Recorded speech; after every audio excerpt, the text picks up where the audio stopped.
So let me confess that when I first read the speech announcing Replicator, my rational resistance kicked in to the effect of, well, if we're going to do a crash program in the next 18 months, let's replicate the existing systems we know we need in the Indo-Pacific.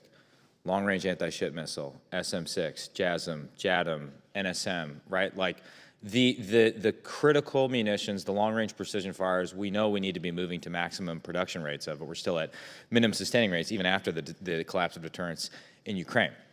So now my concern is that how do we accomplish Replicator without crowding out other programs if they say they don't need new money for Replicator? Put differently, my biggest concern is that, particularly when we know that the administration tends to prefer RDT&E over procurement, is that hard power programs like munitions are going to end up being bill payers for this, and I worry about that trade-off. So maybe I'll start with Mr. Clark. Can you comment on that? Is that concern valid? Oh, yeah, absolutely. I mean, you think about where they're going to find money in the near term to be able to reallocate towards, procurement of vehicles.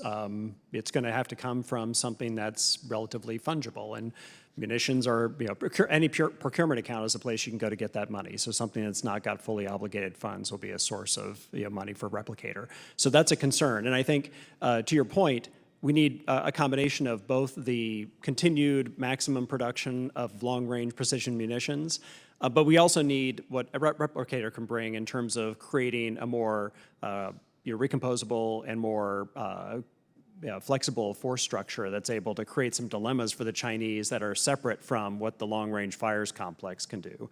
Because they've planned for and are dealing with, in their systems destruction warfare, our approach to long-range fires. So more long-range fires is just going to make us better able to continue doing business the way we do now. So we've got to also have what Replicator provides in terms of more flexible and creative operational constructs that are going to create dilemmas for the Chinese.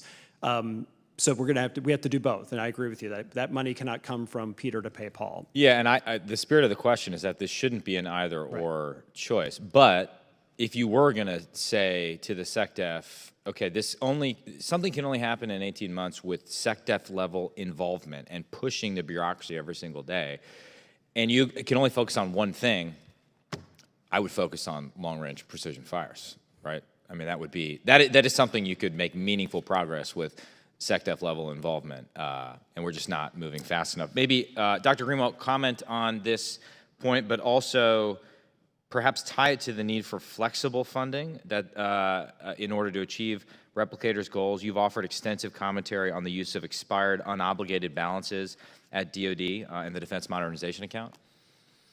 Yes. No, I mean, the potential of crowding out other critical needs is one of my biggest concerns about Replicator right now.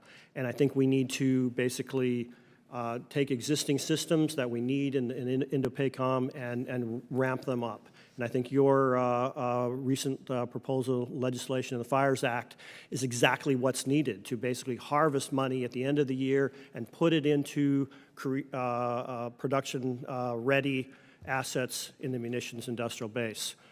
Funding flexibility and innovation is absolutely critical.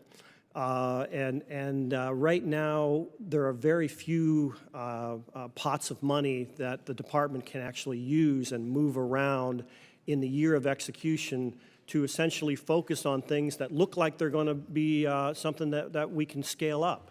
In other words, what happens now, and Paul has talked about 11 years to achieve capability, that's from program start. Right now, it takes almost 8 years to get to the decision and get money to start that program. So it's 8 plus 11, so it's really 20 years that we're talking about.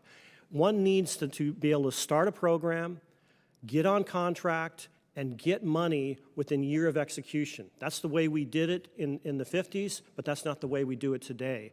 So these various funds, whether it's the Defense Modernization Account, which Congress tried to create a decade ago and has not been implemented by the department to basically harvest about $1 billion to focus on unanticipated requirements in MDAPs. It's very difficult for the department to want to execute and use flexible funding for whatever reason. I'm gonna have to come back in a second round. But I want to foot stomp this point and highlight a lot of Dr. Greenwald's analysis, which suggests that over the last decade we've lost hundreds of billions of dollars, $127 billion in buying power, money that was appropriated to DOD and not spent. And then it goes into Cinderella land, abeyance for 5 years in the Treasury, and then it evaporates. For example, we lost $11 billion a few weeks ago, in part because, not just because of intransigence here in Congress among certain committees, but also a lack of enthusiasm from the building and the comptroller's office. And I think it would be wise for us to take advantage of that money, which is, again, going to disappear and be used for non-defense purposes in order to provide sustained, predictable funding for both long-range precision fires and potentially Replicator. So help me help you, DOD. We want to give you this money. With that, Mr. Khan is recognized.